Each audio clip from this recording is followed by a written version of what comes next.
ਸੋ ਮੈਂ ਸਵਾਗਤ ਕਰਦਾ ਪ੍ਰਭੂ ਦੇ ਦਾਸ ਦਾਸੀ ਦਾ RMS ਪਾਸਟਰ ਮਿਨਿਸਟਰੀ ਦੇ ਵਿੱਚ ਔਰ ਬੇਨਤੀ ਕਰਦਾ ਕਿ ਤੁਸੀਂ ਸਾਡੇ ਸਾਰਿਆਂ ਦੇ ਨਾਲ ਅੱਜ ਆਪਣੇ ਟੈਸਟਮਨੀ ਸਾਂਝਾ ਕਰੋ। थैंक यू पास्टर जी। जय मसीह की सारे। मेरा नाम पास्टर सुदेश पॉल है। मैं बेसिकली अमृतसर का रहने वाला, लेकिन 7 साल तो मैं जीरा दे विच रह के सेवकाई कर रहा परमेश्वर दी। साडी सेवकाई 2015 तो स्टार्ट हुई। 2015 जो असी सेवकाई नूं स्टार्ट किया, साडे कोल पहले 3 महीनों दे विच ही 200 तो प्लस लोग सी साडे कोल। 3 महीनों दे विच खुदा ने बहुत अद्भुत तरीके नाल सानूं इस्तेमाल किया। साडी सेवकाई बहुत अच्छी जा रही सी और असी बड़े अच्छे तरीके नाल सेवकाई नूं कर रहे सी। लेकिन एकदम सेवकाई नूं करदे करदे साडी 3 साल तक सेवकाई साडी बहुत अच्छी रही, लेकिन 3 साल बाद साडी सेवकाई एकदम डाउन होनी शुरू हो गई। साडे कोल कोई सानूं समझ नहीं लग रही सी कि सेवकाई बैक क्यों जा रही है। साडा रोजा प्रार्थना, साडा फास्टिंग प्रेयर सब कुछ सही चल रहा सी। और एक बारी मैं एक कमरे दे विच 40 दिन 40 रात मैं उहदे कमरे च ही रहा। मैं रोजा प्रार्थना दे विच 40 दिन मैं रोजे रखे अते मैं 40 दिन उस कमरे चों बाहर भी नहीं निकलिया। मैं क्या मैं अपने बैडरूम च नहीं जाना, अपनी फैमिली दे नाल नहीं बैठना। मैं 40 दिन सिर्फ खुदा दे नाल ही बैठना है। मैं अपनी सेवकाई नूं डाउन नहीं देखना चाहता। और काफ़ी मेहनत करने के बावजूद भी परिवार जाते ही रहे। निकी निकी गल तो परिवार वापस जाते रहे, कोई किते चला गया, कोई किते चला गया। करते करते मेरी सेवकाई बिल्कुल खत्म हो गई। एक परिवार मेरे को रह गया और 33-34 परिवारों चों एक परिवार मेरे को रह गया। मैं उस परिवार के नाल चलता रहा और खुदा का मैं धन्नवाद करता रहा। खुदा ने कहा, मैं खुदा तो मैंने चुनिया है, मैंने पता मेरी सेवकाई वधिया चलेगी। लॉकडाउन के तक भी असी 3 साल लगातार 2.5 साल मैं और मेरी पत्नी मेरे 3 बच्चे असी आपस दे विच ही संगति करते रहे। हर ऐतवार कोई भी परिवार साडे कोल नहीं रह गया। और मैं इन्ना दुखी इन्ना परेशान हो गया कि परमेश्वर तू मैनू किस तरह चुनिया, कित्थों लैके आंदा। और तेरे लिए प्रभु आपां सेवकाई दे लई सब कुछ छड्डिया, घर छड्डिया, माँ बाप भैन भाई सब कुछ छड्ड के असी तेरी सेवकाई दे विच हां। और साडे कोल हुण सारी कलीसिया भी चली गई, हुण साडा कोई जरिया नहीं रह गया। और मैं एकदम टुट चुकिया सी। और घर विच खान पीन का भी सारा सिस्टम जो ही वो भी खराब हो गया, रुक गया सब कुछ। लेकिन मेरी सेवकाई तो बिना मेरे लिए कुछ भी नहीं सी। खाली 2 फुलके खाने मेरे लिए काफ़ी नहीं सी। वो मैं कितों भी खा सकता ही, काम करके भी खा सकता ही। लेकिन एक सेवक के लिए अगर वो कोई सेवा ना होए, ये वो लिए एक बड़ा बड़ा शराब है। क्योंकि सेवादार को अगर सेवा नहीं दे, वो सेवादार नहीं है। मतलब अगर कलीसिया नहीं हैगी तां कलीसिया नहीं है, सेवा नहीं है, तो बहुत औखा है। हुण मैनू अगर कोई पास्टर जी कह के बुलांदा भी सी ना, तो मैं अपने मन च सोचदा सी काहदा पास्टर। जे मेरे को कलीसिया ही नहीं है तो मैं पास्टर किस गल दा। ते ओह तां मैनू पास्टर कहंदा सी, लेकिन मैनू अंदरों अपने आप नूं ही चंगा नहीं सी लगदा कि मैं हुण पास्टर नहीं हाँ। मैं इत्थों तक सोचदा सी कि मैं अपनी ID दे अगे अपने नाम तो को पास्टर ही हटा देवां, क्योंकि मैनू परमेश्वर हुण इस्तेमाल नहीं करदा। परमेश्वर मैनू हुण कलीसिया नहीं दिंदा, परमेश्वर मैनू सेवकाई नहीं दे रहा। और कई बार मैं खुदा नूं आखदा, खुदा तू कहना है कि मैं जुगो जुग इक्को जिहा परमेश्वर हाँ। मैं कई जगह तो परमेश्वर मसा भी कराया है। किन्ना किन्ना मेरे ते तेल भी सुट्टिया गया। मैं बड़िया जगहों ते गया, कितों ना कितों शायद कि मेरे बंधन टुट जान। शायद कोई शैतानी योजना है या किसी ने मेरे ते कुछ कर दिता है। इत्थों तक भी मैं सोचने लग गया कि मैनू पता लगा है कि कई मिनिस्ट्रियां, कई लोग जिहड़े है वो दूजियां ताकतां दा भी सहारा लेंदे आ। अच्छा। ते मैं अपनी वाइफ नाल गल्लां करन लग पिया, जे साडे कोल खुदा दी जे खुदा साडे नाल नहीं है तां मतलब कि शायद खुदा है ही नहीं है। आपां भी कोई दूजी ताकत दा इस्तेमाल कर लईए। मतलब इत्थों तक सोचण लग गया। मैं कहा जां ते फिर मैं मर जाना, जां ते फिर मेरे को लोग होने चाहिए। जे मेरे को लोग ना आए तो मैं खत्म हो जाना, मैं मर जाना। जे मैं कोई काम का पता करन जाना, मैनू काम भी नहीं मिलना। मैं कहता मतलब खुदा ने मैनू सेवा लई चुनिया, काम नहीं है तो सेवा भी नहीं है, लोग भी नहीं है। तो मैं सुनिया जिहड़ियां वड्डियां मिनिस्ट्रियां कई स्टैंड ने, वो जी मैनू पता लग्या कई पास्टर दसदे जी वो इस तरह करते, काला इलम यूज करते हैं, ये करते। मैं कहा वो इन्ने फलवंत ने, अगर वो करते हैं, अगर इस तरह की कोई गलबात है तो मैं भी करने लिए तैयार हाँ। लेकिन मेरे को लोग होने चाहिए। मैं सिर्फ सेवा करना चाहना खुदा दी। फिर मेरी वाइफ ने कहा वो खुदा दी सेवकाई नहीं है, खुदा दी सेवकाई है सिर्फ खुदा दे अभिषेक दे नाल। ते मैं कहा मैं किन्ने अभिषिक्त सेवका कोलों भी मसा करा के देखिया।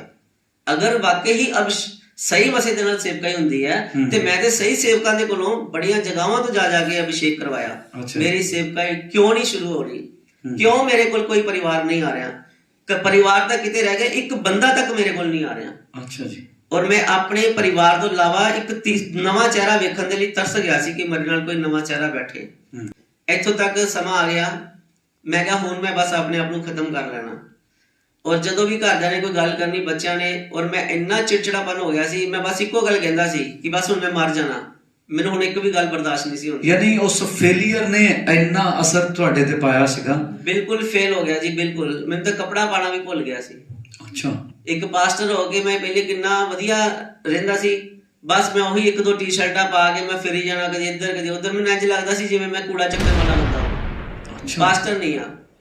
ਮੈਨੂੰ ਆਪਣੇ ਆਪ ਨੂੰ ਪਾਸਟਰ ਵੀ ਕਹਿਣ ਲੱਗਿਆ ਸ਼ਰਮ ਆਉਂਦੀ ਸੀ ਕਿ ਮੈਂ ਇੱਕ ਪਾਸਟਰ ਹਾਂ। ਮੈਂ ਕਹਿੰਦਾ ਸੀ, ਮੈਨੂੰ ਪਾਸਟਰ ਕੋਈ ਕਹਿੰਦਾ ਸੀ, ਮੈਂ ਚਿੜਚਿੜਾਪਨ ਆਉਂਦਾ ਸੀ ਕਿ ਮੈਨੂੰ ਪਾਸਟਰ ਨਾ ਕਹੋ ਜਦ ਮੇਰੇ ਕੋਲ ਕੋਈ ਲੋਕ ਹੀ ਨਹੀਂ ਹੈ ਤੇ ਮੈਂ ਪਾਸਟਰ ਕਿਸ ਗੱਲ ਦਾ ਹੈਗਾ ਵਾਂ। ਮੈਂ ਇੰਨਾ ਟੁੱਟ ਚੁੱਕਿਆ ਸੀ, ਬਸ ਦਿਲ ਕਰਦਾ ਸੀ ਹੁਣ ਮੈਂ ਖਤਮ ਹੋ ਜਾਵਾਂ, ਮੈਂ ਮਰ ਜਾਵਾਂ।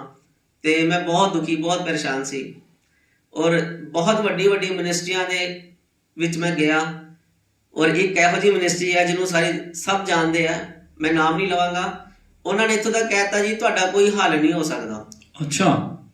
ਤੇ ਉਸ ਪ੍ਰਭੂ ਦੇ ਸੇਵਕ ਨੇ ਕਿਹਾ ਤੁਹਾਡਾ ਕੋਈ ਹੱਲ ਨਹੀਂ ਹੋ ਸਕਦਾ, ਜਦ ਕਿ ਉਹ ਐਡਾ ਫੇਮਸ ਔਰ ਐਡਾ ਅਭਿਸ਼ਿਕਤ ਬੰਦਾ ਹੈ ਲੋਕਾਂ ਦੀਆਂ ਨਜ਼ਰਾਂ 'ਚ, ਪਰ ਮੇਰੀਆਂ ਨਜ਼ਰਾਂ 'ਚ ਉਹ ਅਭਿਸ਼ਿਕਤ ਨਹੀਂ ਹੋ ਸਕਦਾ ਕਿਉਂਕਿ ਮੈਂ ਚੁਣਿਆ ਹੋਇਆ ਸੇਵਕ ਹਾਂ ਖੁਦਾ ਦਾ। ਔਰ ਉਹਨੇ ਮੈਨੂੰ ਕਹਿਤਾ ਕਿ ਮੈਨੂੰ ਲੱਗ ਰਿਹਾ ਕਿ ਤੁਹਾਡਾ ਕੰਮ ਗੜਬੜੀ 'ਚ ਹੈ, ਤੁਸੀਂ ਗਲਤ ਲਾਈਨ ਤੇ ਆ ਗਏ ਹੋ, ਤੁਹਾਨੂੰ ਸੇਵਾ ਲਈ ਚੁਣਿਆ ਹੀ ਨਹੀਂ। ਹਾਂਜੀ, ਉਹ ਕਹਿੰਦਾ ਤੁਸੀਂ ਗਲਤ ਲਾਈਨ ਤੇ ਹੋ। ਅੱਛਾ। ਵੀਡੀਓ ਕਾਲ ਤੇ ਉਹਨਾਂ ਨੇ ਬਸ ਇਹ ਗੱਲ ਕੀਤੀ ਸੀ ਤੇ ਉਹਨਾਂ ਨੇ ਸਾਡੀ ਗੱਲ ਵੀ ਨਹੀਂ ਪੂਰੀ ਸੁਣੀ। ਅਸੀਂ ਉਹਨਾਂ ਨਾਲ ਵੀਡੀਓ ਕਾਲ ਤੇ ਗੱਲ ਕੀਤੀ, ਲੇਕਿਨ ਉਹਨਾਂ ਨੇ ਸਾਡੀ ਪੂਰੀ ਗੱਲ ਵੀ ਨਹੀਂ ਸੁਣੀ। ਅਸੀਂ ਉਸ ਦਿਨ ਬੜੇ ਖੁਸ਼ ਸੀ ਕਿ ਅੱਜ ਕੋਈ ਅਭਿਸ਼ਿਕਤ ਦਾਸ ਸਾਡੇ ਨਾਲ ਗੱਲ ਕਰੇਗਾ ਤੇ ਸਾਡੀ ਅੱਜ ਕੋਈ ਸੋਲੂਸ਼ਨ ਹੋਏਗਾ, ਹੱਲ ਹੋਏਗਾ ਸਮੱਸਿਆ ਦੀ। ਤੇ ਲੇਕਿਨ ਜਦੋਂ ਅਸੀਂ ਆਪਣਾ ਬਿਲਕੁਲ ਤਿਆਰ ਹੋ ਕੇ, ਕਾਫੀ ਦਿਨਾਂ ਬਾਅਦ ਤਿਆਰ ਹੋ ਕੇ ਪਾਸਟਰ ਨੂੰ ਤਿਆਰ ਕੀਤਾ, ਮੈਂ ਕਿਹਾ ਦੇਖੋ ਅੱਜ ਸਾਡੇ ਨਾਲ, ਮੈਂ ਕਿਹਾ ਅਭਿਸ਼ਿਕਤ ਦਾਸ ਨੇ ਗੱਲ ਕਰਨੀ, ਅੱਜ ਕੋਈ ਸਾਡਾ ਹੱਲ ਹੋਏਗਾ। ਤੇ ਜਿਸ ਤਰ੍ਹਾਂ ਹੀ ਉਹਨਾਂ ਨੇ, ਆਪਾਂ ਵੀਡੀਓ ਕਾਲ ਤੇ ਉਹਨਾਂ ਨਾਲ ਗੱਲ ਕੀਤੀ ਤੇ ਉਹਨਾਂ ਨੇ 1 ਮਿੰਟ ਦੀ ਗੱਲ ਕੀਤੀ। ਉਹਨਾਂ ਨੇ ਕਹਿੰਦੇ ਤੁਹਾਡੀ ਸੇਵਕਾਈ, ਮੈਂ ਕਿਹਾ ਇਸ ਤਰ੍ਹਾਂ ਪਾਸਟਰ ਜੀ ਆਪਣੀ ਸੇਵਕਾਈ ਬੰਦ ਹੋਈ ਹੈ। ਤੇ ਉਹ ਅੱਗੋਂ ਹੱਸਣ ਲੱਗ ਪਏ ਤੇ ਮੈਨੂੰ ਬੜਾ ਫੀਲ ਹੋਇਆ ਕਿ ਇਹਨਾਂ ਨੇ ਆਪਣਾ ਇਨਸਲਟ ਕੀਤੀ ਆ ਸਾਡੀ। ਤੇ ਮੈਂ ਇਹ ਕਹਿੰਦੇ ਬੰਦ ਕਰ, ਇਹ ਨਾ ਇੱਥੋਂ ਆ ਗਏ ਇਹਨਾਂ ਦੇ ਅੱਖਾਂ 'ਚ। ਮੈਂ ਕਿਹਾ ਕੋਈ ਗੱਲ ਨਹੀਂ, ਮੈਂ ਕਿਹਾ ਫਿਰ ਕੀ ਹੋਇਆ। ਤੇ ਮੈਂ ਉਹਨਾਂ ਨੂੰ ਆਪਣਾ ਸਾਰੀ ਗੱਲ ਦੱਸੀ। ਮੈਂ ਕਿਹਾ ਪਾਸਟਰ ਜੀ ਇਸ ਤਰ੍ਹਾਂ ਆਪਣੀ ਸੇਵਕਾਈ ਬੰਦ ਹੋਈ ਹੈ। ਤੇ ਉਹ ਹੱਸਣ ਲੱਗ ਪਏ, ਕਹਿੰਦੇ ਤੁਹਾਡੀ ਸੇਵਕਾਈ ਨਹੀਂ ਹੈਗੀ। ਇਸ ਤਰ੍ਹਾਂ ਹੱਥ ਕਰਕੇ ਕਹਿੰਦੇ ਸਾਡੀ ਸੇਵਕਾਈ ਬੰਦ ਆ ਤੇ ਤੁਸੀਂ ਕੋਈ ਛੋਟਾ ਮੋਟਾ ਕੰਮ ਕਰੋ, ਆਪਣੇ ਬੱਚਿਆਂ ਨੂੰ ਕਾਹਦੇ ਕੋਲੋਂ ਰੋਲਦੇ ਪਏ ਹੋ। ਉਹਨਾਂ ਨੇ ਕਿਹਾ ਕਿ ਆਪਣੇ ਆਪ ਤੁਸੀਂ ਛੋਟਾ ਮੋਟਾ ਕੋਈ ਕੰਮ ਕਰੋ, ਬੱਚਿਆਂ ਨੂੰ ਪਾਲੋ ਤੇ ਇਹ ਸੇਵਕਾਈ ਕਰਨੀ ਤੁਹਾਡੇ ਵਾਸ ਦੀ ਕਰਨੀ ਹੈ। ਓ ਮਾਈ ਗॉड। ਤੇ ਉਹਨਾਂ ਨੇ ਨਿਕਲ ਕਹਿ ਕੇ ਤੇ ਵੀਡੀਓ ਕਾਲ ਆਪਣੇ ਫੋਨ ਬੰਦ ਕਰਤਾ। ਉਸ ਤੋਂ ਬਾਅਦ ਬਸ ਇਹ ਜਿਸ ਤਰ੍ਹਾਂ ਹੀ ਉਹਨਾਂ ਨੇ ਕਿਹਾ ਕਿ ਤੁਹਾਡੀ ਸੇਵਕਾਈ ਤੁਸੀਂ ਕੋਈ ਛੋਟਾ ਮੋਟਾ ਕੰਮ ਕਰ ਲਓ, ਤੇ ਮੇਰੇ ਵੀ ਮਨ 'ਚ ਆ ਗਿਆ ਕਿ ਮੈਂ ਪਾਰਲਰ ਦਾ ਕੰਮ ਕਰਦੀ ਹਾਂ ਤੇ ਸੇਵਾ ਦੇ ਵਿੱਚ ਆਣ ਕੇ ਛੱਡ ਦਿੱਤਾ ਸੀ। ਤੇ ਮੈਂ ਸੋਚਣਾ ਵੀ ਮੈਂ ਪਾਰਲਰ ਦਾ ਕੰਮ ਕਰਕੇ ਆਪਣਾ ਘਰ ਨੂੰ ਚਲਾ ਲਾਂਗੇ।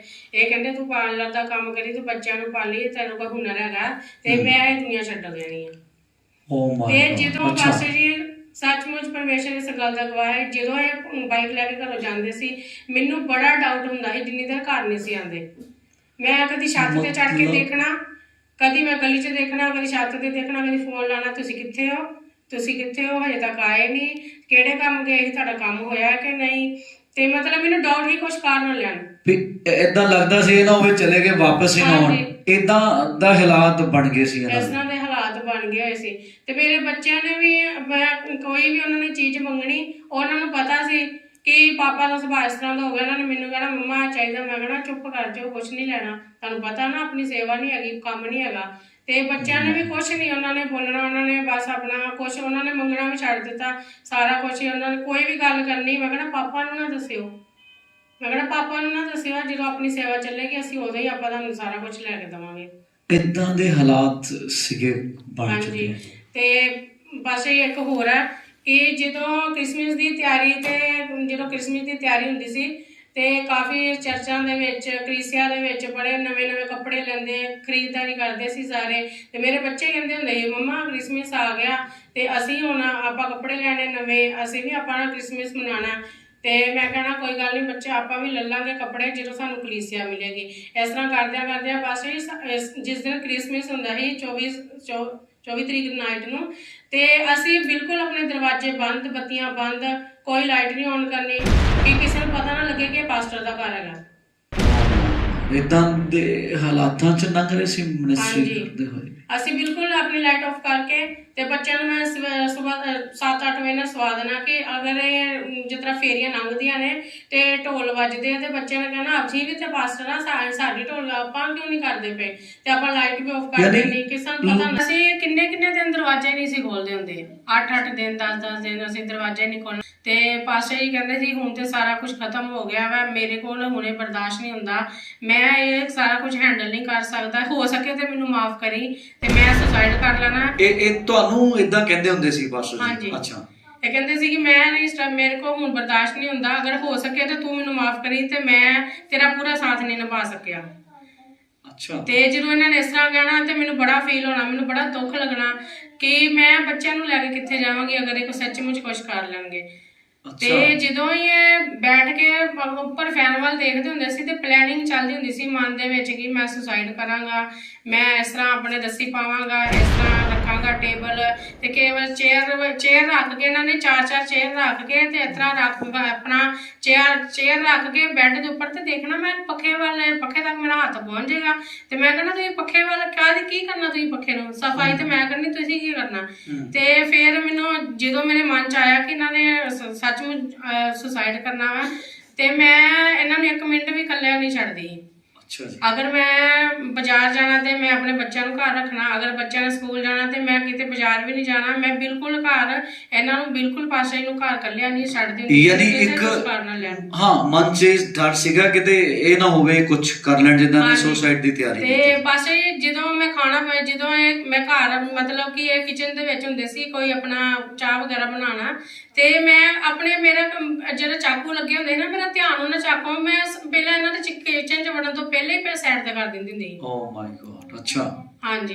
ਇਦਾਂ ਦੇ ਹਾਲਾਤ ਸਨ। ਹਾਂ ਮੇਰੀ ਬੇਟੀ ਹੈ, ਮੈਂ ਇਸ਼ਾਰਾ ਬੇਟੀ ਨੂੰ ਕਰਨਾ ਕਿ ਪਾਪਾ ਬੈਠੇ ਤੇ ਚਾਕੂ ਸਾਈਡ ਤੇ ਕਰ ਦੇ ਤੇ ਉਹਨੇ ਫਟਾਫਟ ਚਾਕੂ ਨਾਲ ਇੱਧਰ ਉੱਧਰ ਕਰ ਦੇਣਾ। ਕੋਈ ਮਤਲਬ ਇਹੋ ਜਿਹੀ ਚੀਜ਼ ਆਪਾਂ ਕੋਈ ਲਾਗੇ ਰੱਖਦੇ ਹੀ ਨਹੀਂ ਸੀ। ਇੰਨਾ ਡਰ ਸੀਗਾ ਔਰ ਕਿ ਇਹਨਾਂ ਨੇ ਇਦਾਂ ਕਰ ਹੀ ਲੈਣਾ ਲੱਗਦਾ ਸੀਗਾ ਕਿ ਕਿਉਂਕਿ ਫੇਲਿਅਰ ਇੰਨਾ ਆ ਗਿਆ ਸੀ। ਹਾਂਜੀ।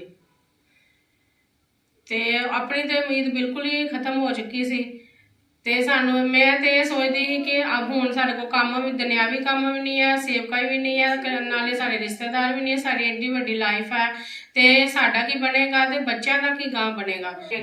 ਮੈਂ ਇਹਨਾਂ ਨੂੰ ਤੇ ਬਾਸੀ ਨੂੰ ਤਾਂ ਬੜਾ ਕਹਿੰਦੀ ਸੀ ਕੋਈ ਨਹੀਂ ਪਰਮੇਸ਼ਰ ਸਾਨੂੰ ਸੇਵਾ ਦੇਗਾ ਤੇ ਸਾਡਾ ਸਟਰਗਲ ਖਤਮ ਹੋਏਗਾ ਤੇ ਲੇਕਿਨ ਮੇਰਾ ਮਨ ਬੜਾ ਦੁਖੀ ਹੁੰਦਾ ਸੀ ਅੰਦਰੋਂ। ਅੱਛਾ ਜੀ। ਕਿ ਇਹ ਤੇ ਆਪਣਾ ਦੁੱਖ ਮੈਨੂੰ ਦੱਸ ਦਿੰਦੇ ਆ ਤੇ ਮੈਂ ਕਿਹਨੂੰ ਦੱਸਾਂ ਕਿਉਂਕਿ ਮੇਰੇ ਤੇ ਰਿਸ਼ਤੇਦਾਰਾਂ ਨੇ ਵੀ ਮੈਨੂੰ ਛੱਡਤਾ ਹੋਇਆ। ਉਹ ਕਹਿੰਦੇ ਤੁਸੀਂ ਮਸੀਹ ਬਣ ਗਏ ਹੋ ਤੇ ਮੇਰੇ ਮੰਮੀ ਡੈਡੀ ਮੈਨੂੰ ਬੁਲਾਉਂਦੇ ਨਹੀਂ ਆ, ਨਾ ਹੀ ਸਹੁਰੇ ਬੁਲਾਉਂਦੇ ਨਾ ਮੰਮੀ ਡੈਡੀ ਬੁਲਾਉਂਦੇ ਆ ਤੇ ਕੋਈ ਰਿਸ਼ਤੇਦਾਰ ਵੀ ਨਹੀਂ ਆਉਂਦਾ। ਮੈਂ ਗਲੀ ਗਵਾਂਢ ਵੀ ਕਿਸੇ ਦੇ ਆਪਾਂ ਅੰਨੇ ਜਾਤੀ ਦੇ ਨਾਲ ਮੈਂ ਕੋਈ ਗੱਲ ਨਹੀਂ ਕਰਦੀ। ਇਹਨਾਂ ਨੇ ਗੱਲ ਕਰਨੀ ਤੇ ਮੈਂ ਆਪਣੇ ਵੱਲੋਂ ਇਹਨਾਂ ਨੂੰ ਕਹਿ ਦੇਣਾ ਕਿ ਕੋਈ ਗੱਲ ਨਹੀਂ ਪਰਮੇਸ਼ਰ ਕਰੇਗਾ। ਜਦੋਂ ਇਹਨਾਂ ਨੇ ਬਾਹਰ ਜਾਣਾ ਮੈਂ ਇੰਨਾ ਦੁਖੀ ਹੋਣਾ, ਇੰਨਾ ਮੈਂ ਰੋਣਾ ਕਿ ਅਗਰ ਕੁਛ ਕਰ ਲਿਆ ਤੇ ਮੇਰੇ ਅੱਗੇ ਨਾ ਕੋਈ ਪਿੱਛੇ। ਉਹ ਤਾਂ ਪਹਿਲਾਂ ਹੀ ਕਹਿੰਦੇ ਸੀ ਆਪਾਂ ਦੁਬਾਰਾ ਹੁੰਦੇ ਨੂੰ ਆਪਣੇ ਘਰ ਨਹੀਂ ਵਾੜਨਾ ਕਿਉਂਕਿ ਤੂੰ ਪਰਮੇਸ਼ਰ ਨੂੰ ਗ੍ਰਹਿਣ ਕਰ ਲਿਆ। ਅੱਛਾ ਜੀ। ਇਦਾਂ ਦੇ ਬੁਰੇ ਹਾਲਾਤਾਂ ਦੇ ਵਿੱਚ ਸੀਗੇ ਔਰ ਇੱਕਦਮ ਫਿਰ ਕਿੱਦਾਂ ਚੇਂਜ ਕਿੱਦਾਂ ਆਇਆ? ਹੁਣ ਕੀ ਜਿੱਦਾਂ ਤੁਹਾਡੀ ਹੈਗੀ ਆ ਟੈਸਟਮਨੀ ਕਿ ਇਦਾਂ ਦੇ ਸਟਰਗਲ ਚੋਂ ਲੰਘ ਰਹੇ ਸੀ, ਮਿਹਨਤ ਕੀਤੀ, ਪ੍ਰਾਰਥਨਾਵਾਂ ਵੀ ਕਰਾਈਆਂ, ਰੋਜ਼ੇ ਮਸੇਵਾਈ ਕਰਾਇਆ, ਪਰ ਫਿਰ ਵੀ ਉਹ ਸਟਰਗਲ ਉੱਥੇ ਦਾ ਉੱਥੇ ਹੀ ਸੀਗਾ। ਹਾਂਜੀ। ਕੀ ਮਨ ਦੇ ਵਿੱਚ ਆਉਂਦਾ ਸੀ ਜਿੱਦਾਂ ਕਿ ਹੁਣ ਕਿਸ ਤਰ੍ਹਾਂ ਹੋਏਗਾ? ਕਦੀ ਬਸ ਮੈਨੂੰ ਤਾਂ ਸਾਰੀਆਂ ਚੀਜ਼ਾਂ ਦਾ ਬਸ ਐਂਡ ਹੀ ਲੱਗਦਾ ਸੀ ਕਿ ਹੁਣ ਐਂਡ ਹੋ ਗਿਆ, ਕਿ ਖਤਮ ਹੋ ਗਿਆ, ਬਸ ਹੁਣ ਖਤਮ ਹੋ ਗਿਆ। ਕਿਉਂਕਿ ਅਸੀਂ ਸਾਰਾ ਸਾਲ ਕੋਈ ਤਿਉਹਾਰ ਨਹੀਂ ਮਨਾਉਂਦੇ, ਕੁਝ ਨਹੀਂ ਕਰਦੇ। ਇੱਕ ਕ੍ਰਿਸਮਸ ਹੁੰਦਾ ਸੀ, ਉਹ ਵੀ ਸਾਡਾ ਉਹਨਾਂ ਤਿਉਹਾਰਾਂ ਵਰਗਾ ਹੀ ਹੋ ਗਿਆ। ਆਪਾਂ ਕ੍ਰਿਸਮਸ ਵੀ ਨਹੀਂ ਮਨਾ ਰਹੇ ਸੀ, ਕੁਝ ਹੈ ਹੀ ਨਹੀਂ ਮਨਾਉਣ ਨੂੰ। ਹਾਂ ਕੁਝ ਵੀ ਨਹੀਂ। ਮੈਂ ਕਿਹਾ ਅਸੀਂ ਕੀ ਕਰਾਂਗੇ, ਨਵੇਂ ਕੱਪੜੇ ਪਾ ਕੇ ਕਿੱਥੇ ਜਾਵਾਂਗੇ? ਨਾ ਕਲੀਸਿਆ ਨਾ ਕੁਝ, ਕਿਸੇ ਦੀ ਚਰਚ ਵਿੱਚ ਜਾਵਾਂਗੇ ਸਾਰੇ ਪਾਸਟਰ ਮੈਨੂੰ ਜਾਣਦੇ ਆ। ਸ਼ਰਮ ਦਾ ਮਾਰਾ ਮੈਂ ਕਿਸੇ ਚਰਚ 'ਚ ਵੀ ਨਹੀਂ ਜਾ ਸਕਦਾ। ਉਹਨਾਂ ਨੇ ਕਹਿਣਾ ਤੇ ਆਪ ਐਡਾ ਵਧੀਆ ਪਾਸਟਰ ਹੈ ਤੇ ਇਹ ਕਿੱਥੇ ਆਇਆ ਆਪਣੇ ਪਰਿਵਾਰ ਨੂੰ ਲੈ ਕੇ। ਬਸ ਸ਼ਰਮ ਦੇ ਮਾਰੇ ਮੈਂ ਕਿਤੇ ਚਰਚ 'ਚ ਵੀ ਨਹੀਂ ਸੀ ਜਾ ਰਿਹਾ। ਅੱਛਾ ਜੀ। ਔਰ ਇੱਕ ਦਿਨ ਮੈਨੂੰ ਕਿਸੇ ਪਾਸਟਰ ਨੇ ਕਿਹਾ, ਮੈਨੂੰ ਫੋਨ ਕੀਤਾ, ਕਹਿੰਦੇ ਤੁਸੀਂ ਸਾਡੇ ਨਾਲ ਚੱਲੋ ਰਾਸ਼ਟਰੀ ਮਸੀਹ ਸੰਘ ਦੇ ਵਿੱਚ। ਮੈਂ ਕਿਹਾ ਮੈਂ ਉਹਨਾਂ ਦਾ ਨਾਮ ਪਹਿਲਾਂ ਵੀ ਕਿਸੇ ਕੋਲੋਂ ਸੁਣਿਆ ਸੀ। ਅੱਛਾ ਜੀ। ਮੈਂ ਕਿਹਾ ਰਾਸ਼ਟਰੀ ਮਸੀਹ ਸੰਘ 'ਚ ਉਹਨਾਂ ਨੇ ਕੀ ਕਰਨਗੇ ਉਹ? ਕਹਿੰਦੇ ਜੀ ਉਹ ਤੁਹਾਡੀ ਸੇਵਕਾਈ ਲਈ ਪ੍ਰਾਰਥਨਾ ਕਰਨਗੇ, ਤੁਹਾਡੀ ਹੈਲਪ ਕਰਨਗੇ। ਹਾਂਜੀ। ਮੈਂ ਕਿਹਾ ਸ਼ਾਇਦ ਇਸ ਬੰਦੇ ਨੂੰ ਪਤਾ ਹੈ ਕਿ ਮੇਰੀ ਹਾਲਤ ਕਾਫੀ ਖਰਾਬ ਹੈ, ਇਹਦੇ ਕੋਲ ਪੈਸੇ ਪੂਸੇ ਦੀ ਕਮੀ ਹੈ, ਅੱਛਾ ਜੀ, ਤੇ ਸ਼ਾਇਦ ਇਹ ਮੈਨੂੰ ਇਹ ਪੈਸੇ ਦਵਾਉਣਾ ਚਾਹੁੰਦਾ, ਇਸ ਲਈ ਦੱਸ ਰਿਹਾ ਹੋਣਾ। ਹਾਂ, ਇਸ ਲਈ ਦੱਸ ਰਿਹਾ ਕਿ ਸ਼ਾਇਦ ਮੇਰੀ ਕਿਤੋਂ ਸਪੋਰਟ ਲਵਾ ਦੂਗਾ ਅੱਛਾ ਜੀ, ਕਿ ਚੱਲ ਘਰ ਦੇ ਹਾਲਾਤ ਥੋੜੇ ਅੱਛੇ ਹੋ ਜਾਣਗੇ। ਹਾਂਜੀ, ਮੈਂ ਕਿਹਾ ਜੀ ਕਿੰਨੀ ਸਪੋਰਟ ਕਰਨਗੇ? ਕਹਿੰਦਾ ਸਪੋਰਟ ਨਹੀਂ ਕਰਨਗੇ, ਪੈਸੇ ਦੀ ਨਹੀਂ, ਆਤਮਿਕ ਤਰੀਕੇ ਨਾਲ ਸਪੋਰਟ ਕਰਨਗੇ। ਮੈਂ ਬੜਾ ਖੁਸ਼ ਹੋਇਆ।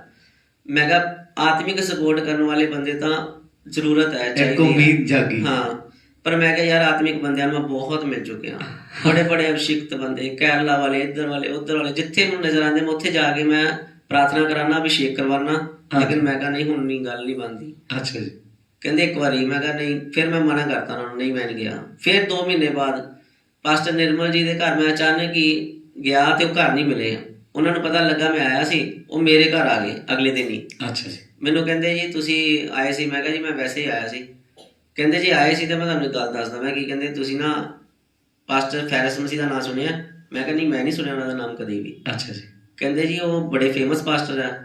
ਮੈਂ ਕਿਹਾ ਜੀ ਮੈਂ ਤੇ ਹਰ ਇੱਕ ਫੇਮਸ ਪਾਸਟਰ ਨੂੰ ਜਾਣਦਾ, ਪਰ ਮੈਂ ਇਹਨਾਂ ਦੇ ਬਾਰੇ ਕਦੇ ਸੁਣਿਆ ਹੀ ਨਹੀਂ। ਅੱਛਾ ਜੀ, ਕਹਿੰਦੇ ਫਿਰ ਚਲੋ ਮੇਰੇ ਨਾਲ ਤੁਸੀਂ। ਕਹਿੰਦੇ ਦੇਖੋ ਤੁਸੀਂ ਅਭਿਸ਼ੇਕ ਲੈ ਕੇ ਤੇ ਸੇਵਕਾਈ ਤੁਹਾਡੀ ਹਿੱਲੇਗੀ। ਉਹਨਾਂ ਨੂੰ ਇਹ ਨਹੀਂ ਪਤਾ ਸੀ ਕਿ ਸਾਡੀ ਸੇਵਕਾਈ ਬਿਲਕੁਲ ਬੰਦ ਹੋਈ ਦੀ ਹੈ। ਕਹਿੰਦੇ ਤੁਹਾਡੀ ਸੇਵਕਾਈ ਬਹੁਤ ਵੱਧ ਜਾਏਗੀ, ਅੱਛਾ ਜੀ, ਜੇ ਤੁਹਾਡੇ ਕੋਲ ਅੱਜ 100 ਪਰਿਵਾਰ ਹੈ 200 ਹੋ ਜਾਏਗਾ। ਮੈਂ ਕਿਹਾ ਇਹਨੂੰ ਇਹ ਨਹੀਂ ਪਤਾ ਕਿ ਮੇਰੇ ਕੋਲ ਇੱਕ ਵੀ ਇੱਕ ਵੀ ਹੈ ਨਹੀਂ। ਅੱਛਾ, ਅੱਜ ਵੀ ਬਹੁਤ ਸਾਰੇ ਪਾਸਟਰ ਇਸ ਗੱਲ ਨੂੰ ਉਹ ਅੱਜ ਮੇਰੀ ਗਵਾਹੀ ਨੂੰ ਸੁਣਦੇ ਹੋਣਗੇ ਤੇ ਉਹ ਸੋਚਦੇ ਹੋਣਗੇ ਕਿ ਇਹਦੇ ਕੋਲ ਇੱਕ ਵੀ ਪਰਿਵਾਰ ਨਹੀਂ ਸੀ, ਲੇਕਿਨ ਹਰ ਕੋਈ ਜਾਣਦਾ ਹੈ ਕਿ ਮੈਂ ਬੜੀ ਵਧੀਆ ਸੇਵਕਾਈ ਕਰ ਰਿਹਾ।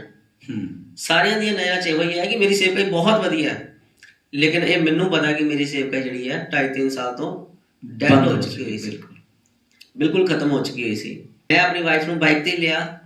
ਮੈਂ ਕਿਹਾ ਜਿਸ ਤਰ੍ਹਾਂ ਇਹ ਗੱਲਾਂ ਦੱਸਦੇ ਪਏ ਆ, ਇੱਕ ਵਾਰ ਜਾ ਕੇ ਦੇਖੀਏ ਤੇ ਸੀ ਕਿ ਇਹ ਕਿਹੜਾ ਜਾਦੂ ਚਲਾਈ ਜਾਂਦੇ ਪਏ ਆ, ਜਿਹੜਾ ਜਾਂਦੇ ਲਿਖ ਕੇ ਦੇਈ ਜਾਂਦੇ ਪਏ ਆ। ਮੈਂ ਕਿਹਾ ਮੈਂ ਤੇ ਬੜੇ ਬੜੇ ਤਗੜੇ ਪਾਸਟਰਾਂ ਨੂੰ ਜਾਣਦਾ, ਅੱਛਾ ਜੀ, ਤੇ ਇਹ ਕਿਹੜਾ ਜਾਦੂ ਚੱਲਦਾ ਪਿਆ ਉੱਥੇ, ਮੈਂ ਜਾ ਕੇ ਦੇਖਣਾ। ਮੈਂ ਗਿਆ ਉੱਥੇ, ਜਦੋਂ ਲੋਕਾਂ ਦੀਆਂ ਗਵਾਹੀਆਂ ਸੁਣੀਆਂ, ਮੈਂ ਮਨ ਦੇ ਵਿੱਚ, ਮੇਰੇ ਮਨ 'ਚ ਸੀ, ਮੈਂ ਕਿਹਾ ਯਾਰ ਇਹ ਗਵਾਹੀਆਂ ਕਿਤੇ ਪਾਸਟਰ ਨੂੰ ਖੁਸ਼ ਕਰਨ ਲਈ ਤਾਂ ਨਹੀਂ ਬੋਲੀ ਜਾਂਦੇ ਪਏ। ਅੱਛਾ, ਕਿ ਇੰਨੀਆਂ ਵੱਡੀਆਂ ਵੱਡੀਆਂ ਗੱਲਾਂ ਕਿ ਪਹਿਲੇ ਦਿਨ 1500, ਦੂਜੇ ਦਿਨ 3000, ਤੇ ਸਾਡੀ ਜਾਂਦੇ ਹੀ ਇੱਕ ਹਫ਼ਤੇ 'ਚ ਵੀ ਆਫਰਿੰਗ ਇਦਾਂ ਦਾ ਗਵਾਹੀਆਂ ਦਿੰਦੇ ਤਾਂ ਇਦਾਂ ਲੱਗਦਾ ਕਿ ਪਾਸਟਰ ਨੂੰ ਖੁਸ਼ ਕਰਨ ਲਈ ਕਹਿ ਰਹੇ। ਮੈਂ ਕਿਹਾ ਇਹ ਪਾਸਟਰ ਨੂੰ ਖੁਸ਼ ਕਰਦੇ ਪਏ ਨੇ। ਮੈਂ ਕਿਹਾ 40 ਦਿਨ ਇੱਕ ਕਮਰੇ 'ਚ ਬੈਠਾ ਮੈਂ ਪ੍ਰਾਰਥਨਾ ਕਰਦਾ ਰਿਹਾ। ਅੱਛਾ, ਤੇ ਹਿਲਜੁਲ ਹੋਈ ਕੋਈ? ਮੇਰੇ ਤਾਂ ਹੋਇਆ ਨਹੀਂ ਕੁਝ। ਇੱਕ ਦਿਨ 'ਚ ਕਿੱਦਾਂ ਹੋ ਗਿਆ? ਇੱਕ ਦਿਨ 'ਚ 1500 ਬੰਦਾ। ਮੈਂ ਕਿਹਾ 1500 ਬੰਦਾ ਤੇ ਮੈਂ ਉਦੋਂ ਨਹੀਂ ਦੇਖਿਆ ਜਦੋਂ ਮੇਰੀ ਸੇਵਕਾਈ ਬੜੀ ਟੌਪ ਤੇ ਜਾ ਰਹੀ ਸੀ। ਅੱਛਾ ਜੀ, ਤੇ ਇੰਨੀ ਜਲਦੀ ਕਿਸ ਤਰ੍ਹਾਂ ਹੋ ਸਕਦਾ? ਫਿਰ ਉਹ ਬੋਲੀ ਜਾਣ, ਮੈਨੂੰ ਥੋੜਾ ਬਹੁਤ, ਮੇਰਾ ਹੁਣ ਖੁਦਾ ਦਾ ਬੰਦਾ, ਮੈਂ ਵਿਸ਼ਵਾਸ ਵੀ ਮੈਨੂੰ ਕਰਨਾ ਪੈਣਾ ਸੀ। ਵਿਸ਼ਵਾਸ ਤਾਂ ਮੈਂ ਕਰ ਰਿਹਾ ਸੀ, ਲੇਕਿਨ ਪੂਰਾ ਨਹੀਂ ਕਰਦਾ ਪਿਆ ਸੀ, ਪੂਰਾ ਵਿਸ਼ਵਾਸ ਨਹੀਂ ਸੀ। ਪਰ ਮੈਂ ਕਿਹਾ ਚੱਲ ਮੇਰੇ ਕੋਲ ਅਗਰ ਇੱਕ ਬੰਦਾ ਵੀ ਆ ਗਿਆ ਨਾ ਤੇ ਮੇਰੇ ਕੋਲ ਇੰਨਾ ਹੀ ਬੜਾ ਮੇਰੇ ਲਈ।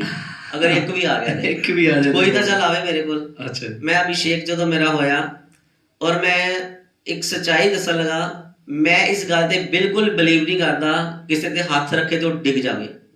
ਅੱਛਾ, ਮੈਂ ਬਿਲਕੁਲ ਬਿਲੀਵ ਨਹੀਂ ਕੀਤਾ ਆਪਣੀ ਪੂਰੀ ਮਿਨਿਸਟਰੀ 'ਚ। ਨਾ ਮੈਂ ਕਿਸੇ ਨੂੰ ਸੁੱਟਿਆ ਤੇ ਨਾ ਮੈਂ ਕਦੀ ਡਿੱਗਿਆ। ਵੱਡੇ ਤੋਂ ਵੱਡੇ ਪਾਦਰੀਆਂ ਦੇ ਸਾਹਮਣੇ ਖਲੋਤਾ, ਮੈਂ ਕਿਹਾ ਮੈਨੂੰ ਸੁੱਟ ਕੇ ਵਿਖਾਓ ਅਗਰ ਤੁਹਾਡੇ 'ਚ ਅਭਿਸ਼ੇਕ ਹੈਗਾ ਤੇ। ਮੈਂ ਅੱਜ ਤੱਕ ਨਹੀਂ ਡਿੱਗ ਪਾਇਆ। ਅੱਛਾ, ਇਹ ਪਹਿਲੀ ਮਿਨਿਸਟਰੀ ਹੈ, ਇਹ ਪਹਿਲੇ ਖੁਦਾ ਦਾ ਦਾਸ ਹੈ ਪਾਸਟਰ ਫੈਰਸ ਮਸੀਹ। ਔਰ ਮੈਨੂੰ ਜਦੋਂ ਉਹਨਾਂ ਨੇ ਮੇਰੇ ਸਿਰ ਤੇ ਤੇਲ ਪਾਇਆ ਤੇ ਮੈਨੂੰ ਪਤਾ ਹੀ ਨਹੀਂ ਲੱਗਿਆ ਮੈਨੂੰ ਕਿੰਨੇ ਬੰਦਿਆਂ ਨੇ ਸੰਭਾਲਿਆ। ਓਹ ਮਾਈ ਗॉड, ਫਸਟ ਟਾਈਮ, ਪਹਿਲੀ ਵਾਰ। ਮੈਂ ਮੰਨਦਾ ਨਹੀਂ ਸੀ ਇਸ ਚੀਜ਼ ਨੂੰ, ਔਰ ਕਿਉਂਕਿ ਪਹਿਲੇ ਵੀ ਅਭਿਸ਼ੇਕ ਹੋਏ, ਉਹ ਚੀਜ਼ ਆਈ ਨਹੀਂ। ਜਦੋਂ ਅਸਲੀ ਅਭਿਸ਼ੇਕ ਹੋਇਆ ਨਾ ਮੇਰਾ, ਫਿਰ ਵਾਕਈ ਮੇਰੇ ਸਰੀਰ ਮੇਰੇ ਕੋਲ ਸੰਭਾਲਿਆ ਨਹੀਂ ਗਿਆ ਆਪਣਾ ਆਪ, ਕਿਉਂਕਿ ਅਸਲੀ ਮਸਾ ਮੇਰਾ ਹੋਇਆ। ਹੁਣ ਮੇਰਾ ਅਸਲੀ ਮਸਾ ਹੋ ਗਿਆ। ਹਾਲੇਲੂਇਆ। ਔਰ ਉਹਨਾਂ ਨੇ ਮੈਨੂੰ ਆਖਿਆ 3 ਦਿਨ ਦਾ ਫਾਸਟ ਲਾ ਕੇ ਪ੍ਰਾਰਥਨਾ ਕਰਨੀ, ਉਹ 3 ਦਿਨ ਰਾਤ ਦਾ। ਮੈਂ ਕਿਹਾ ਠੀਕ ਹੈ ਜੀ, ਅਸੀਂ ਕਰਾਂਗੇ। ਅਸੀਂ ਪ੍ਰਾਰਥਨਾ ਕਰਨ ਲੱਗੇ, ਔਰ ਮੇਰਾ ਜਿਹੜਾ ਪ੍ਰਾਰਥਨਾ ਕਰਨ ਦਾ ਟਾਈਮ ਹੈ, ਜਿਹੜਾ ਮੇਰਾ ਆਪਣਾ ਜਿਹੜਾ ਤਜਰਬਾ ਹੈ 3 ਘੰਟੇ ਦਾ, ਪੂਰੀ ਮਿਨਿਸਟਰੀ ਦਾ। 3 ਘੰਟੇ ਤੋਂ ਬਾਅਦ ਮੈਂ ਕਦੀ ਪ੍ਰਾਰਥਨਾ ਨਹੀਂ ਕੀਤੀ। ਤੋਂ ਬਾਅਦ ਮੈਂ ਕਰ ਹੀ ਨਹੀਂ ਸਕਦਾ, ਮੇਰੇ ਕੋਲ ਹੁੰਦੀ ਨਹੀਂ ਸੀ। ਔਰ ਜਦੋਂ ਉਹਨਾਂ ਨੇ ਕਿਹਾ ਤੁਸੀਂ ਇਹ ਤੇਲ ਲੈ ਕੇ ਆਏ, ਮੈਂ ਉਹ ਪ੍ਰਾਰਥਨਾ ਕਰਨ ਲੱਗਾ। ਪਹਿਲੇ ਦਿਨ ਮੈਂ ਪ੍ਰਾਰਥਨਾ ਕੀਤੀ, ਮੈਂ ਕੁਝ ਘੰਟੇ ਪ੍ਰਾਰਥਨਾ ਕੀਤੀ, ਮੇਰੀ ਵਾਈਫ ਕਾਫੀ ਦੇਰ ਕਰਦੀ ਰਹੀ। ਅੱਛਾ ਜੀ। ਔਰ ਅਗਲੇ ਦਿਨ ਮੇਰੀ ਵਾਈਫ ਨੇ ਕਿਹਾ ਤੁਸੀਂ ਰੱਬ ਦੇ ਸੇਵਕ ਹੋ, ਤੁਹਾਨੂੰ ਮੇਰੇ ਨਾਲੋਂ ਜ਼ਿਆਦਾ ਪ੍ਰਾਰਥਨਾ ਕਰਨ ਦੀ ਜ਼ਰੂਰਤ ਹੈ। ਅੱਛਾ ਜੀ। ਮੈਨੂੰ ਬੜੀ ਸ਼ਰਮ ਆਈ ਕਿ ਕਈਆਂ ਦੀਆਂ ਔਰਤਾਂ ਜਿਹੜੀਆਂ ਉਹ ਪਾਸਟਰਾਂ ਦੇ ਨਾਲ ਬੈਠ ਕੇ ਪ੍ਰਾਰਥਨਾ ਨਹੀਂ ਕਰਦੀਆਂ, ਔਰ ਮੇਰੀ ਵਾਈਫ ਪਹਿਲੇ ਦਿਨ ਤੋਂ ਮੇਰੇ ਨਾਲੋਂ ਜ਼ਿਆਦਾ ਪ੍ਰਾਰਥਨਾ ਕਰ ਰਹੀ ਹੈ। ਤੁਸੀਂ ਦੋਨੋਂ ਹੀ ਪ੍ਰਭੂ ਦੇ ਦਾਸੀ ਵੀ ਤੁਹਾਡੇ ਨਾਲ ਹੀ ਆਏ ਸੀ ਮਸਾ ਗ੍ਰਹਿਣ ਕਰਨ? ਹਾਂਜੀ, ਪਹਿਲੀ ਵਾਰ ਇਕੱਠੇ ਆਏ ਸੀ। ਇਸੇ ਲਈ ਸੇਮ ਮਸਾ ਫਿਰ ਉਹ। ਹਾਂਜੀ।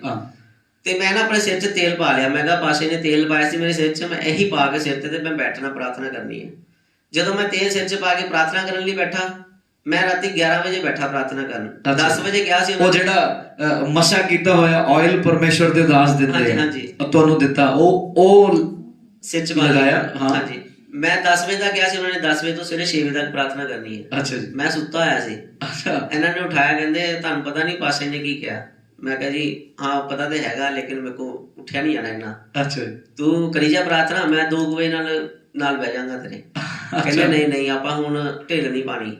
ਮੈਂ ਕਿਹਾ ਮੇਰੇ ਕੋਲ ਇਤਨਾ ਨਹੀਂ ਬੈਠਾ ਜਾਣਾ, ਮੇਰੇ ਸਿਰ 'ਚੋਂ ਤੇਲ ਪਾਓ। ਫਿਰ ਜਿਹੜਾ ਤੇਲ ਦਿੱਤਾ ਸੀ ਉਹ ਤੇਲ ਪਾਇਆ। ਜਦੋਂ ਮੈਂ 11 ਵਜੇ ਬੈਠਾ ਪ੍ਰਾਰਥਨਾ 'ਚ, ਅੱਛਾ ਜੀ, ਫਿਰ ਮੈਂ ਪ੍ਰਾਰਥਨਾ ਕਰੀ ਜਾਵਾਂ, ਬਸ ਪ੍ਰਾਰਥਨਾ ਹੀ ਕਰੀ ਜਾਵਾਂ।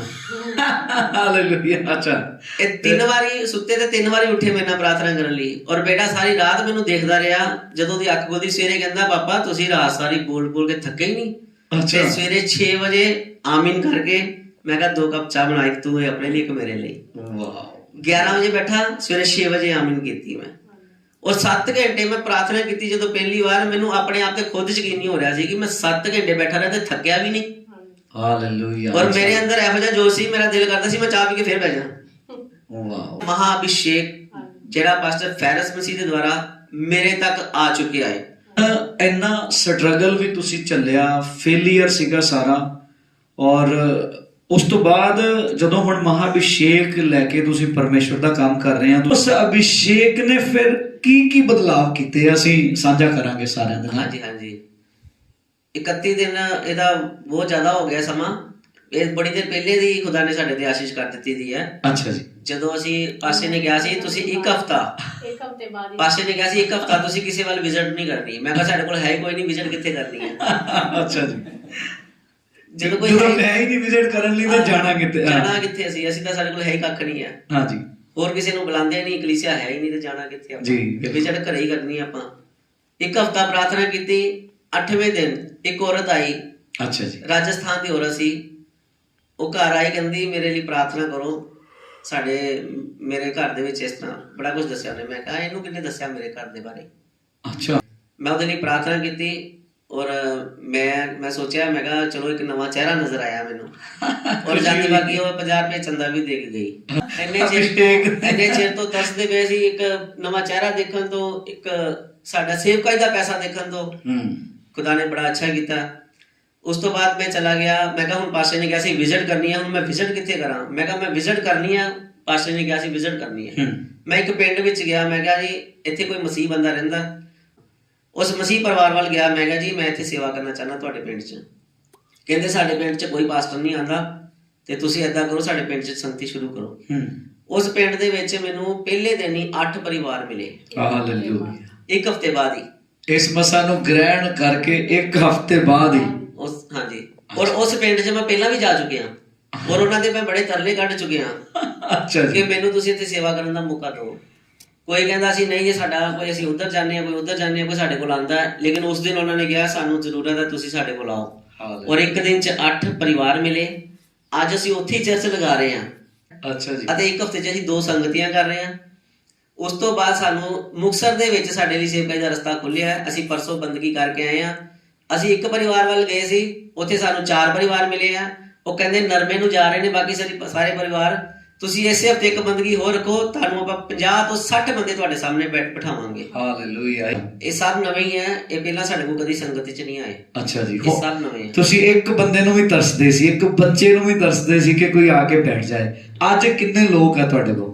ਪਾਸ਼ਾ ਜੀ ਜਿਸ ਤਰ੍ਹਾਂ ਪਾਸ਼ਾ ਜੀ ਨੇ ਕਿਹਾ ਸੀ ਕਿ ਤੁਹਾਡਾ ਓਨਰ ਵਧੇਗਾ। ਹਾਂਜੀ। ਤੇ ਇਸ ਤਰ੍ਹਾਂ ਹੀ ਮੈਂ ਦੱਸਣਾ ਚਾਹੁੰਦੀ ਕਿ ਜਿਹੜੇ ਸਾਨੂੰ ਛੱਡ ਕੇ ਗਏ ਹੋਏ ਲੋਕ ਸੀ ਤੇ ਉਹ ਤੇ ਸਾਨੂੰ ਦੇਖ ਕੇ ਵੀ ਪਰੇ ਮੂੰਹ ਕਰ ਲੈਂਦੇ ਸੀ। ਤੇ ਸਾਡੇ ਜਿਹੜੇ अन्य ਜਾਤੀ ਲੋਕ ਹੀ ਉਹ ਵੀ ਦੇਖ ਕੇ ਪਰੇ ਮੂੰਹ ਕਰ ਲੈਂਦੇ ਸੀ। ਤੇ ਜਿਸ ਤਰ੍ਹਾਂ ਹੀ ਅਸੀਂ ਇੱਥੋਂ ਮਹਾਅਭਿਸ਼ੇਕ ਨੂੰ ਗ੍ਰਹਿਣ ਕਰਕੇ ਗਏ ਆ, ਅੱਜ ਸਾਨੂੰ ਜਿਹਨੂੰ ਆਪਾਂ ਨਹੀਂ ਵੀ ਜਾਣਦੇ ਉਹ ਵੀ ਸਾਨੂੰ ਅੱਗੋਂ ਦੀ ਹੋ ਕੇ ਜੈਮਸੀ ਕਰਦਾ।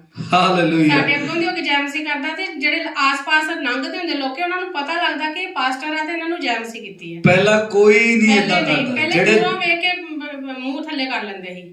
ਓ ਮਾਈ ਗॉड। ਤੇ ਅੱਜ ਅਸੀਂ 1 ਮਹੀਨੇ ਬਾਅਦ ਜੇ ਅਸੀਂ ਦੇਖਦੇ ਵੀ ਨਹੀਂ ਉਹਨਾਂ ਨੂੰ, ਅਸੀਂ ਆਪਣੇ ਧਿਆਨ ਤੋਂ ਲੈ ਜਾਂਦੇ ਤੇ ਅੱਗੋਂ ਦੀ ਹੋ ਕੇ ਕਈ ਪੈਰਾਂ ਨੂੰ ਹੱਥ ਲਾਉਂਦੇ ਤੇ ਕਈ ਹੱਥ ਜੋੜ ਕੇ ਜੈਮਸੀ ਕਰਦੇ ਆ। 1 ਮਹੀਨੇ ਦੇ ਅੰਦਰ ਪਾਸ਼ਾ ਜੀ ਸਾਨੂੰ 2 ਜਗ੍ਹਾ ਤੇ ਸਾਡੀ ਮਿਨਿਸਟਰੀ ਸ਼ੁਰੂ ਹੋ ਚੁੱਕੀ ਹੈ। ਅੱਛਾ ਜੀ। ਹੁਣ ਹਫਤੇ 'ਚ 2 ਵਾਰ ਮੀਟਿੰਗ ਕਰਦੇ ਆ? ਹਾਂਜੀ।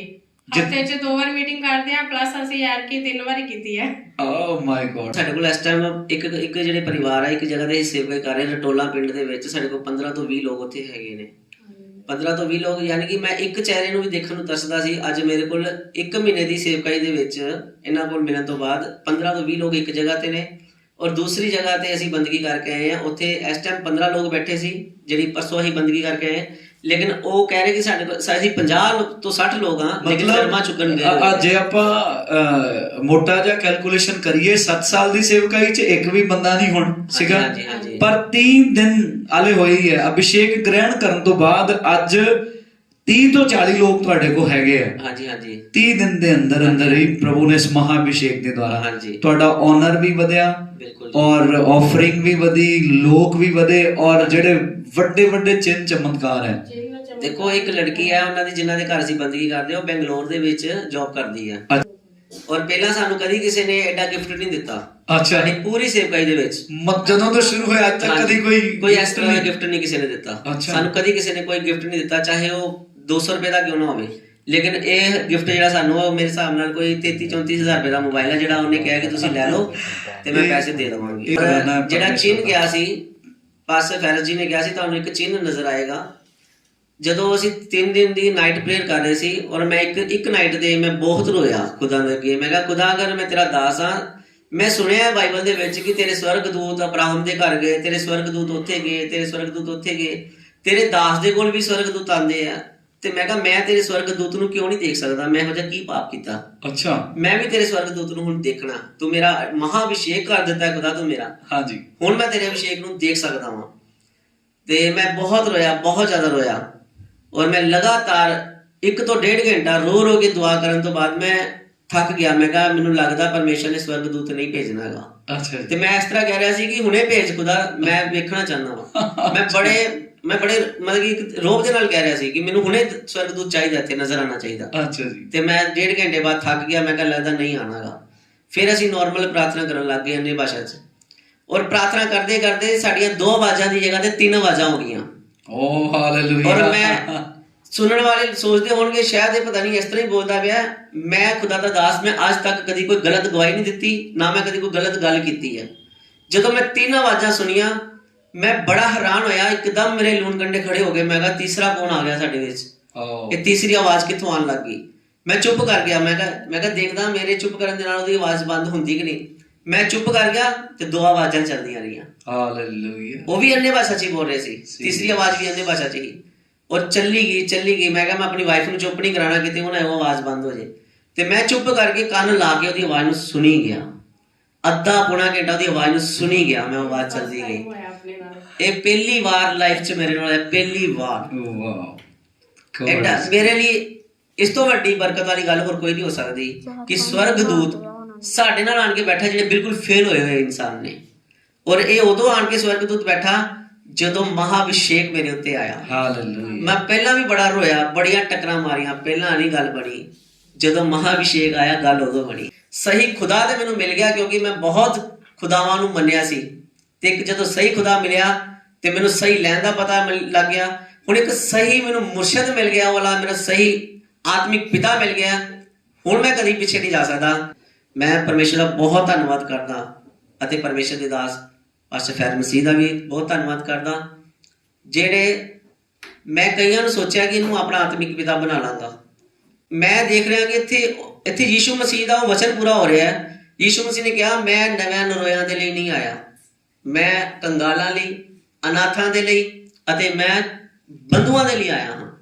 ਸੱਚਮੁੱਚ ਇਹ ਸੇਵਕਾਈ ਜਿਹੜੀ ਚੱਲ ਰਹੀ ਹੈ ਰਾਸ਼ਟਰ ਮਸੀਹ ਸੰਘ ਦੀ, ਇਹ ਉਹਨਾਂ ਲੋਕਾਂ ਲਈ ਨਹੀਂ ਹੈ ਜਿਹੜੇ ਬਹੁਤ ਜ਼ਿਆਦਾ ਫਲਵੰਤ ਨੇ।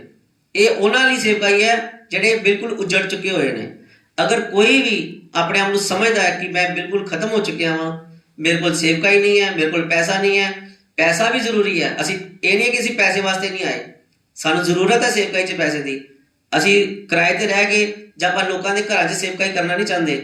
ਮੈਨੂੰ ਪਤਾ ਜਿਹੜਾ ਅਭਿਸ਼ੇਕ ਸਾਡੇ ਕੋਲ ਆ ਗਿਆ, ਪੈਸਾ ਹੁਣ ਸਾਡੇ ਪਿੱਛੇ ਆਣਾ ਹੈ ਆਪਣੇ ਆਪ। ਔਰ ਸਾਨੂੰ ਚਾਹੀਦਾ ਇੱਕ ਪ੍ਰਾਰਥਨਾ ਭਵਨ, ਵੱਡੀ ਸੇਵਕਾਈ। ਔਰ ਜੋ ਚਾਹੁੰਦੇ ਨੇ ਕਿ ਸਾਨੂੰ ਸਭ ਕੁਝ ਮਿਲੇ, ਉਹ ਸਹੀ ਸਥਾਨ ਇਹੀ ਹੈ। ਮੈਂ ਬਹੁਤ ਸਥਾਨ ਗਿਆ, ਜਿਸ ਤਰ੍ਹਾਂ ਮੈਂ ਗਵਾਹੀ ਦੇਣਾ ਕਿ ਮੈਂ ਬੜਿਆਂ ਦੀ ਪੂਜਾ ਕੀਤੀ, ਲੇਕਿਨ ਕਿਸੇ ਨੇ ਨਹੀਂ ਕਿਹਾ ਕਿ ਮੈਂ ਪਰਮੇਸ਼ਰ ਹਾਂ। ਜਦ ਮੈਂ ਯੀਸ਼ੂ ਮਸੀਹ ਕੋਲ ਆਇਆ, ਉਹਨੇ ਪਹਿਲੇ ਦਿਨ ਹੀ ਮੈਨੂੰ ਕਿਹਾ ਕਿ ਮੈਂ ਹੀ ਤੇਰਾ ਪਰਮੇਸ਼ਰ ਹਾਂ, ਮੈਂ ਤੈਨੂੰ ਕਦੀ ਨਾ ਛੱਡਾਂਗਾ। ਅੱਜ ਪਰਮੇਸ਼ਵਰ ਦੇ ਦਾਸ ਦਾਸੀਆਂ ਨੂੰ ਹੁਣ ਕੀ ਸੰਦੇਸ਼ ਦੇਣਾ ਚਾਹੋਗੇ? ਮੇਰਾ ਸੰਦੇਸ਼ ਇਹੀ ਹੈ, ਮੈਂ ਕਿਸੇ ਦੀ ਬੁਰਾਈ ਨਹੀਂ ਕਰਦਾ, ਲੇਕਿਨ ਮੈਂ ਜੋ ਆਪਣੀਆਂ ਅੱਖਾਂ ਨਾਲ ਦੇਖਿਆ ਤੇ ਕੰਨੀ ਸੁਣਿਆ ਮੈਂ ਉਹ ਦੱਸ ਰਿਹਾ ਕਿ ਮੈਂ ਬਹੁਤ ਜਗ੍ਹਾਵਾਂ ਤੇ ਗਿਆ, ਕਾਫੀ ਜਗ੍ਹਾ ਤੋਂ ਅਭਿਸ਼ੇਕ ਵੀ ਲਿਆ। ਮੈਂ ਚਾਹੁੰਦਾ ਸੀ, ਮੈਂ ਸੋਚਦਾ ਸੀ ਕਿ ਮੇਰੀ ਸੇਵਕਾਈ ਹਿਲ ਜਾਏਗੀ, ਮੇਰੇ ਕੋਲ ਲੋਕ ਆਉਣ ਲੱਗ ਜਾਣਗੇ, ਲੇਕਿਨ ਹੋ ਸਕਦਾ ਕਿਸੇ ਹੋਰ ਨੂੰ ਕਿਤੋਂ ਫਾਇਦਾ ਹੋ ਜਾਵੇ, ਲੇਕਿਨ ਮੈਨੂੰ ਨਹੀਂ ਹੋਇਆ ਸੀ। ਮੈਨੂੰ ਮੇਰੀ ਸੇਵਕਾਈ ਜਿਹੜੀ ਹੈ ਉਹ ਪਾਸਟਰ ਫੈਰਿਸ ਮਸੀਹ ਕੋਲ ਆਣ ਕੇ ਮਸਾ ਗ੍ਰਹਿਣ ਕਰਨ ਤੋਂ ਬਾਅਦ ਉਹ ਸ਼ੁਰੂ ਹੋਈ ਹੈ।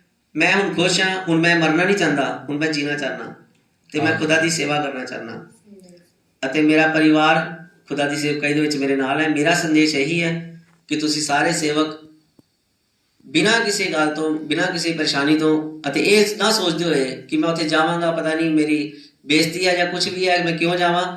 ਤੁਸੀਂ ਆਓ, ਅਭਿਸ਼ੇਕ ਲਵੋ ਅਤੇ ਉਹ ਸੇਵਕਾਈ ਨੂੰ ਦੇਖੋਗੇ ਆਪਣੀ ਜ਼ਿੰਦਗੀ 'ਚ ਜਿਹੜੀ ਤੁਸੀਂ ਅਜੇ ਤੱਕ ਨਹੀਂ ਦੇਖੀ। ਔਰ ਮੈਂ ਇੱਕ ਬਿਲਕੁਲ ਟੁੱਟਿਆ ਹੋਇਆ ਇਨਸਾਨ, ਅੱਜ ਮੈਂ ਸੇਵਾ ਦੇ ਵਿੱਚ ਖੁਸ਼ ਹਾਂ, ਸੇਵਕਾਈ ਨੂੰ ਜਾ ਰਿਹਾ ਅਤੇ ਜਲੰਧਰ ਦੇ ਵਿੱਚ ਵੀ ਇੱਕ ਲੱਗਾ ਲਗਾਇਆ ਚਰਚ, ਉਹ ਚਰਚ ਦੇ ਮਾਲਕ ਪਾਸਟਰ ਨਹੀਂ ਹੈ, ਉਹ ਮੈਨੂੰ ਕਹਿ ਰਹੇ ਫੋਨ ਕਰਕੇ ਕਿ ਆਣ ਕੇ ਤੁਸੀਂ ਚਾਬੀਆਂ ਸੰਭਾਲੋ ਚਰਚ ਦੀਆਂ। ਹਾਲੇਲੂਇਆ। ਇਹ ਸਭ ਕੁਝ ਕਦੋਂ ਹੋਣਾ ਸ਼ੁਰੂ ਹੋਇਆ? ਜਦੋਂ ਮੇਰੇ ਤੇ ਮਸਾ ਆਇਆ। ਪਹਿਲਾਂ ਇਹ ਸਭ ਕੁਝ ਨਹੀਂ ਹੋ ਰਿਹਾ ਸੀ। ਪਹਿਲੇ ਮੈਂ ਰਸਤਾ ਲੱਭ ਰਿਹਾ ਸੀ, ਹੁਣ ਰਸਤਾ ਮੈਨੂੰ ਲੱਭ ਰਿਹਾ, ਉਹ ਮੈਨੂੰ ਆਵਾਜ਼ਾਂ ਦੇ ਰਿਹਾ ਕਿ ਆਓ ਅਤੇ ਆਣ ਕੇ ਇੱਥੇ ਪ੍ਰਾਰਥਨਾ ਕਰੋ, ਇੱਥੇ ਬੰਦਗੀ ਚਲਾਓ। ਔਰ ਮੇਰੀ ਇੱਕ ਛੋਟੀ ਜਿਹੀ ਹੋਰ ਗਵਾਹੀ ਹੈ, ਮੈਂ ਖੁਦਾ ਦਾ ਧੰਨਵਾਦ ਕਰਦਾ ਇਸ ਮਹਾਅਭਿਸ਼ੇਕ ਦੇ ਲਈ ਔਰ ਖੁਦਾ ਦੇ ਸੇਵਕਾਂ ਦੇ ਲਈ। ਖੁਦਾ ਦਾ ਬਹੁਤ ਬਹੁਤ ਧੰਨਵਾਦ। ਸਭ ਨੂੰ ਜੈ ਮਸੀਹ। ਅੱਜ ਕਿ ਕਿਸ ਤਰ੍ਹਾਂ ਪਰਮੇਸ਼ਵਰ ਦੇ ਦਾਸ ਸਟਰਗਲ ਦੇ ਵਿੱਚ ਸਨ ਔਰ ਕਿਸ ਤਰ੍ਹਾਂ ਪਰਮੇਸ਼ਵਰ ਨੇ ਇਸ ਮਹਾਅਭਿਸ਼ੇਕ ਦੇ ਦੁਆਰਾ ਉਹਨਾਂ ਦੀ ਲਾਈਫ ਨੂੰ ਚੇਂਜ ਕੀਤਾ ਔਰ ਜਿਹੜੇ ਸ਼ਬਦ ਪਰਮੇਸ਼ਵਰ ਨੇ ਆਪਣੇ ਦਾਸ ਦੇ ਦੁਆਰਾ ਬੋਲੇ ਉਹਨਾਂ ਨੂੰ ਪਰਮੇਸ਼ਵਰ ਪੂਰਾ ਕਰ ਰਿਹਾ। ਸੱਚਮੁੱਚ ਪਰਮੇਸ਼ਵਰ ਦਾ ਕਲਾਮ ਹੀ ਪੂਰਾ ਹੋ ਰਿਹਾ। ਪ੍ਰਭੂ ਨੇ ਕਿਹਾ, ਨਿਸੰਗ ਯਹੋਵਾ ਪਰਮੇਸ਼ਵਰ ਕੋਈ ਕੰਮ ਨਹੀਂ ਕਰੇਗਾ ਜਿੰਨਾ ਚਿਰ ਉਹ ਆਪਣੇ ਦਾਸ ਤੇ ਨਬੀਆਂ ਤੇ ਪ੍ਰਗਟ ਨਾ ਕਰੇ।